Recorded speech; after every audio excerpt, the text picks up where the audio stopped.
Hi friends, నమస్తే. నేను మీ మనోజ్ రెడ్డి. రోజు ఒక డైరీ ఫామ్ మీద క్వశ్చన్స్ ఏమని చెప్తున్నా, దానికి సలహాలు సూచనలు ఇస్తున్నా, దానికి జవాబు మీరు ఏ ప్రశ్న ఇచ్చినా దానికి జవాబు చెప్తున్నా. ఈరోజు ఒక మెసేజ్ పెట్టిన వాళ్ళు, సార్ మేము యూట్యూబ్ వీడియోస్ చూసి డైరీ ఫామ్ పెట్టొచ్చా అని అన్నారు. దీనికి జవాబు ఏంటంటే, యూట్యూబ్ వీడియోస్ చూసి డైరీ పెడతారా పెట్టరా అంటే, కొందరు ఈ మధ్య చాలా థంబ్నెయిల్స్ వస్తున్నాయి, యూట్యూబ్ వీడియోస్ చూసి డైరీ పెట్టద్దు, యూట్యూబ్ వీడియోస్ చూసి మోసపోకండి, ఇలాంటి థంబ్నెయిల్స్ వస్తున్నాయి.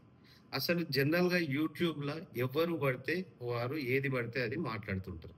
కొందరు అనుభవస్తులు మాట్లాడుతుంటారు, కొందరు అనుభవం లేని వారు మాట్లాడుతుంటారు. ఏదో ఒక వీడియో తీస్తుంటారు, ఎవరు ఇష్టం ఉన్నట్టు వాళ్ళు తీస్తుంటారు, దాంట్లో నో ప్రాబ్లం. కానీ మీరు ఆ వీడియోస్ చూసడం వల్ల మీకు కొంత ఇన్ఫర్మేషన్ వస్తుంది. యూట్యూబ్ వీడియోస్ చూసడం వల్ల మీకు ఇన్ఫర్మేషన్ అన్నది వస్తుంది, ఒక అవగాహన మాత్రం, ఒక చిన్న అవగాహన మాత్రం వస్తుంది. కానీ డైరీ పెట్టేవారు ఓన్లీ యూట్యూబ్ వీడియోస్ చూసి మాత్రం డైరీ పెట్టకండి. యూట్యూబ్లో ఒక్కొక్కరు ఒక్కొక్కలా చెప్తారు.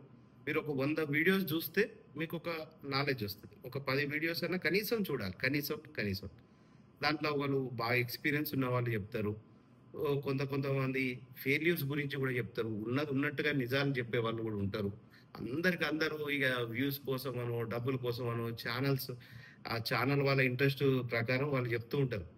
కానీ అందరు అలా చెప్పరు, కొందరు జెన్యున్ వాళ్ళు కూడా ఉంటారు. అంటే యూట్యూబ్ మొత్తానికి నెగిటివ్ కాదు. ఇవాళ రేపు ప్రతి ఒక్క ఇన్ఫర్మేషన్, అంటే మనం ఇంట్లో కూర ఎలా చేసుకోవాలన్నది కూడా యూట్యూబ్ చూసి ఇంట్లో కూరలు చేసుకుంటున్నాం. ఇవాళ ఏ ఏ ఇన్ఫర్మేషన్ కోసమైనా కూడా మనం యూట్యూబ్ని వాడుకుంటున్నాం. అంటే అదొక యూస్ఫుల్ అయిన tool. YouTube is useful, that is not useless, that is very useful. కానీ డైరీ పెట్టేవారు ఓన్లీ యూట్యూబ్ వీడియోస్ మీదనే ఆధారపడద్దు. ప్రాక్టికల్ నాలెడ్జ్ అన్నది చాలా ఇంపార్టెంట్. అట్లా అని చెప్పి మనం ఇక యూట్యూబ్ వీడియోస్ చెప్పి నేను డైరీ ఫామ్ పెట్టినా, నేను లాస్ అయినా, నేను ఇదైనా అది అంటే అది నీ తప్పు అవుతుంది, అది యూట్యూబ్ తప్పు కాదు. ఎందుకంటే YouTube is a common platform. అది ఎవరైనా దాంట్లో వీడియోస్ పెట్టొచ్చు. కొందరు వ్యూస్ కోసం పెడతారు, కొందరు డబ్బుల కోసం పెడతారు, కొందరు పాపులారిటీ కోసం పెడతారు. ఎన్ని రకరకాల వ్యక్తులు రకరకంగా పెడతారు. కానీ మీరు చేయాల్సింది ఏంటంటే యూట్యూబ్ వీడియోస్ చూడండి, తప్పు లేదు. కానీ దాంట్లో ఎవరు ఏం మాట్లాడిండ్రన్నది వినండి, ఎవరు నిజాలు చెప్తున్నారన్నది తెలుసుకోండి.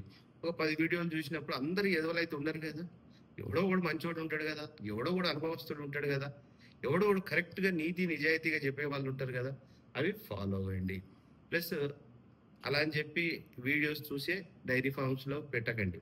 ఎందుకంటే ఒకడు ₹1,00,00,000 లాభం వచ్చింది అంటాడు, తమ్ముని ఇట్లా ₹1,00,00,000 లాభం వచ్చింది అనగానే అది చూస్తారు. ఆ ₹1,00,00,000 లాభం ఇట్లాంటివన్నీ, అట్లాంటి తమ్మునిల్స్ పెట్టుడు ఏంటంటే అది వాళ్ళు వ్యూస్ కోసం పెడతారు. నేను సాఫ్ట్వేర్ ఉద్యోగం వదిలేసి డైరీ ఫామ్ పెట్టి లాభపడినా అంటారు. ఇట్లాంటి వీడియో కొంచెం తమ్మునిల్స్ కోసం, వాళ్ళకు వ్యూస్ రావడానికి కోసం. కానీ ఈ సాఫ్ట్వేర్ ఉద్యోగం వదిలి చేసిన వాళ్ళు ఉంటారు, మంచి మంచి బిజినెస్లు వదిలి డైరీ ఫామ్ చేసిన వాళ్ళు ఉంటారు, కాంట్రాక్టర్లు వచ్చి డైరీ ఫామ్ చేసిన వాళ్ళు ఉంటారు, రియల్ ఎస్టేట్ వచ్చి డైరీ ఫామ్ చేసిన వాళ్ళు ఉంటారు. ఇలా ఎందరో ఉంటారు. కానీ మీరు డైరీ ఫామ్ పెట్టే ముందు మీరు ఎక్కడైనా డైరీ ఫామ్లో పని చేస్తే మీకు అనుభవం వస్తుంది. Real time work. యూట్యూబ్ అన్నది మీకు ఒక ప్రాక్టికల్ కాదు, జస్ట్ ఒక సబ్జెక్ట్ నాలెడ్జ్ తెచ్చుకోవడానికి యూట్యూబ్.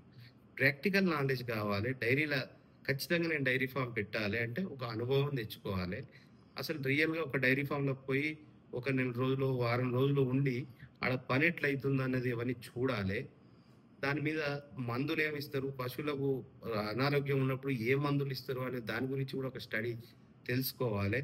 పాలు ఎట్లా పెడతారు, దానాలు ఏమేస్తారు, ఏ దానా వేస్తే ఎట్లా పాలు ఇస్తుంది, పచ్చిగడ్డి తీసుకొస్తే ఎన్ని రకాల పచ్చిగడ్డి ఉంటుంది, ఇలాంటి ఎన్నో విషయాలు ఉంటాయి. చిన్న విషయాలు కాదు, చాలా విషయాలు ఉంటాయి. ఒక రోజు చూడంగానే నాకు వచ్చేసిందని కాదు, వారం రోజులు చూడంగానే వచ్చేసింది కాదు. ఎంత అనుభవం వస్తున్నాయి. ఇప్పుడు నేను 15 ఏళ్ళ అనుభవం డైరీలో, 15 ఏళ్ళ అనుభవం అయినా కూడా నాకు తెలియనటువంటి ప్రాబ్లమ్స్ డైరీ ఫామ్లో రావచ్చు. ఎందుకంటే అది లైఫ్ స్టాక్. నాకు తెలియనటువంటి ప్రాబ్లమ్స్ కూడా డైరీ ఫామ్లో వస్తాయి. ఒక్కొక్కరు 30 ఏళ్ళ అనుభవస్తులు కూడా డైరీ ఫామ్లో ఉంటారు. వాళ్ళకు కూడా ప్రతిరోజు కొత్తే. ఇక 30 ఏళ్ళు నేను డైరీ ఫామ్ చేసిన, 20 ఏళ్ళు డైరీ ఫామ్ చేసిన, నేను 15 ఏళ్ళు చేసిన అంటే నేను తురుముని కాదు డైరీ ఫామ్లో. అయినప్పటికీ కూడా వాళ్ళకు కూడా సమస్యలొస్తాయి, ప్రాబ్లమ్స్ వస్తాయి. రకరకాల ప్రాబ్లమ్స్ వస్తూనే ఉంటాయి. సో, ఎప్పుడైనా మీరు గమనించాల్సిందేంటంటే యూట్యూబ్ వీడియోస్‌తో పాటు ప్రాక్టికల్‌గా డైరీ ఫార్మర్‌ని కలవండి. వాళ్ళ కష్టాలు, సుఖాలను నిజంగా తెలుసుకోండి. వీడియో ముందు చాలా చెప్తారండి. వీడియోలు ఎట్లొస్తుంటాయంటే చాలా చెప్తుంటారు. ఇప్పుడు ఒక ప్రభుత్వం ఉన్నదనుకో అధికారంలో. ఆ ప్రభుత్వానికి సపోర్ట్ చేసే ఛానెల్ ఏం చెప్తాయంటే పాజిటివ్‌గానే చెప్పమంటాయి. నెగెటివ్‌గా చెప్పమనవు. నా దగ్గరికి చాలా టీవీ ఛానెల్‌లు ఇంటర్వ్యూస్‌కొచ్చేటియి. అరే! ఉన్నదున్నట్టు ఫ్యాక్ట్ చెప్పాలంటే సార్ అట్లా చేస్తే టెలికాస్ట్ కాదు సార్ ప్రోగ్రామ్ అనేది. స్టార్టింగ్‌ల సరే తీ అని చెప్పి పాజిటివ్‌గానే చెప్పి తీసేది. కానీ కొన్ని కొన్ని ఛానెల్స్ ఓన్లీ నెగెటివ్‌గానే చెప్పండి సార్ అంటారు. అంటే ప్రభుత్వానికి అగైనెస్ట్ ఉన్న ఛానెల్. అరే! నెగెటివ్ చెప్పుడేంది, పాజిటివ్ చెప్పుడేంది? అది ఉన్నది ఉన్నట్టు చెప్పాలంటే అట్లాంటి ఛానెల్‌లు చాలా తక్కువ. అట్లాంటిది నేను ఇంటర్వ్యూ ఇచ్చిన ఛానెల్‌లో ఒక హెచ్ఎం టీవీ మాత్రం ఏదైతే ఉన్నది ఉన్నట్టు చెప్పండి సార్ కంటెంట్ కావాలి మాకు అని చెప్పి గతంలో ఒక 7, 8 ఏళ్ల క్రితం నా దగ్గరకొచ్చినప్పుడు వాళ్ళు ఒక్క ఛానెల్ మాత్రమే ఉన్నది ఉన్నట్టు వాస్తవం చెప్పండి సార్ అన్నారు. మిగతా వాళ్ళంతా ఒకడు పాజిటివ్‌గా చెప్పమంటాడు, ఒకడు నెగెటివ్ చెప్పమంటాడు. వాడు చెప్పమన్న తర్వాత ఇక మనం చెప్పేదేముంటది ఇక. అంటే యూట్యూబ్ అనే కాదు, టీవీ ఛానెల్‌లు చూసినప్పుడు కూడా కొంచెం జాగ్రత్తగానే ఉండండి. టీవీ ఛానెల్‌లో కూడా అన్ని వాస్తవాలు రావు. గవర్నమెంట్‌కి సపోర్ట్ చేసుకుంటూ కొన్ని ఛానెల్‌లుంటాయి. గవర్నమెంట్‌కి వ్యతిరేకంగా కొన్ని ఛానెల్‌లుంటాయి. చాలా తక్కువ ఛానెల్‌లు ఉన్నది ఉన్నట్టుగా టెలికాస్ట్ చేస్తుంటాయి. లేవని కాదు, ఉంటాయి కొన్ని ఛానెల్‌లు. ఉన్నది ఉన్నట్టుగా టెలికాస్ట్ చేస్తుంటాయి. సో, ఇది. దీన్ని బట్టి మీరు యూట్యూబ్ చూడొచ్చు. అదొక అనుభవం కోసం. ప్రాక్టికల్ నాలెడ్జ్ రైతుల దగ్గరికెళ్ళండి. రైతుల దగ్గరికెళ్ళి ఒక ఎక్స్‌పీరియన్స్ డైరీ ఫార్మ్ దగ్గర అనుభవాలు, సూచనలు నేర్చుకోండి. ప్రతి ఒక్కరికి ఒక గురువు ఉండాలి. ఆ గురువు ఉన్నప్పుడు ఏమైతదంటే, నీకు కనిపియని తప్పులు గూడా ఆ గురువుకు అగుపడతాయి. ఆ మెంటర్ నిన్ను గైడ్ చేయగలుగుతాడు. మంచిగా గైడ్ చేయగలుగుతారు. అంటే ఒక గురువు, ఒక అనుభవస్తుడు నిన్ను మంచిగా మంచి దారిలో పెట్టగలుగుతాడు. ఇది తెలుసుకొని మీరు స్టార్ట్ చేయండి. అంతేగాని ఇక నాకే అన్నీ తెలుసు. నేను యూట్యూబ్‌లో 100 వీడియోలు చూసినా, 10 వీడియోలు చూసినా నాకే అన్నీ తెలుసని చెప్పి గనక చెప్పి అనుకున్నారనుకోండి. ఇయాల ఒక కడుపు నొప్పి లేచినప్పుడు డాక్టర్ దగ్గరికెళ్తాం మనం. చాలామంది ఎందుకు ఊర్లో కొట్టేస్తుంటారు. కడుపు నొప్పికి ఏం టాబ్లెటు, జ్వరానికి ఏం టాబ్లెటు. జ్వరానికి ఏం టాబ్లెట్ అంటే టక్కున ఆ టాబ్లెట్ తీసేసుకుంటే ఒక్కొక్కసారి పని చేస్తది, ఒక్కొక్కసారి పని చేయదు. ఎందుకంటే ఫీవర్‌లల్లా వైరల్ ఫీవర్ ఒకటుంటది. తర్వాత ఇంకో ఫీవర్. వైరల్ ఫీవర్ ఒకలా ఉంటది. ఇంకో టైఫాయిడ్ ఇవన్నీ వైరల్ ఫీవర్స్ కిందకొస్తాయనుకోండి. ఇంక టైఫాయిడ్ రావచ్చు, మలేరియా రావచ్చు, ఇంకేమన్నా రావచ్చు. టైఫాయిడ్‌కి ఒక మందుంటది. మలేరియాకి ఒక మందుంటది. ప్రతి దానికి ఒకటే మందుండదు. జ్వరం ఉంటే ఒకటే డోలో యేసుకునుడు అలవాటు మనోళ్ళందరికి. ఇట్లా గాదు. కడుపు నొప్పి లేచినా గూడా నెట్‌లో జూసి ఇయాల రేపు టాబ్లెట్ తీసుకొని యేసుకొనే ప్యాన్ టాబ్లెట్ యేసుకో, అదేసుకో, ఇదేసుకో అని అందరూ చెప్తారు. ఓకే. యేసుకోవచ్చు. ఒక్కొక్కసారి పని చేస్తది. ఒక్కొక్కసారి పని చేయదు. పని చేయనప్పుడు మీరు డాక్టర్ దగ్గర పోవాలి. నేను ఇట్లా జూసి నేను కొట్టేసిన సార్ అని డాక్టర్‌కే సలహాలు ఇయ్యొద్దు. ఎందుకంటే కడుపు నొప్పిలో రకరకాల కడుపు నొప్పి వస్తది. ఆయన డాక్టర్‌కి అది ఇన్ డెప్త్‌గా లెఫ్ట్ సైడ్ వస్తుందా? రైట్ సైడ్ వస్తుందా? అని చెప్పి అంటారు. రైట్ సైడ్ అయితే ఒక నొప్పి, లెఫ్ట్ సైడ్ అయితే ఒక నొప్పి. ఇవన్నీ డయాగ్నోస్ చేసిన తర్వాత వాళ్ళు మందులిస్తారు. అప్పుడు కడుపు నొప్పి తగ్గుతది. ఇదే సేమ్ విధంగా డైరీ ఫార్మ్‌లో గూడా వీడియోలు చూసి ఓన్లీ వీడియోల మీదనే ఆధారపడి డైరీలు పెట్టకండి. అనుభవస్తుల దగ్గరికి పోండి. ఎక్స్‌పీరియన్స్ తీసుకోండి. మీకు ఒక చిన్న ఉదాహరణ చెప్తా. ఒక సంవత్సరం, 2 సంవత్సరాల క్రితం నా దగ్గరికి ఒక ఎన్ఆర్ఐ వచ్చిండు. డైరీ ఫార్మ్ పెట్టాలి అనుకున్నాడు. ఎన్ఆర్ఐ అక్కడి నుంచి యూఎస్‌లో ఉన్నప్పుడే అపాయింట్‌మెంట్ తీసుకొని ఇక్కడికి ఇండియాకి రాంగానే మిమ్మల్ని నన్ను కలుస్తానని అన్నట్టుగానే ఫ్లైట్ దిగిన ఒక రెండో రోజే నా దగ్గరికొచ్చిండు. వచ్చి 2 రోజులు ఉన్నాడు. క్లాస్ ఇన్నాడు. నాతో పాటే ఉన్నాడు. నాతో పాటే తిన్నాడు. మా ఇంట్లోనే ఉన్నాడు. ఉన్న తర్వాత డైరీ క్లాస్ అంతా 2 డేస్ ఇన్న తర్వాత ఫీజ్ ఎంత ఇయ్యాలి సార్ నాకేమన్నా అంటే, ఫీజ్ ఏముందండి మీకు నచ్చితే ఎంతన్నా ఇయ్యండి అని చెప్పి నేను కామ్‌గా చెప్పిన. చెప్తే ఆయన ఒక రూ. 50,000 ఫోన్‌పే ద్వారా ట్రాన్స్‌ఫర్ చేసిండు. నేనేదో 5,000 కావచ్చు అనుకున్నా. కానీ తర్వాత కరెక్ట్ చూసేదుంటే అది 50,000. 50,000 ఎందుకు చేసిర్రండి ఇదేందండి అని చెప్పి దానికంటే లేదు సార్ ఇయాల రోజు మమ్మల్ని మీరు సేవ్ చేసిండ్రు.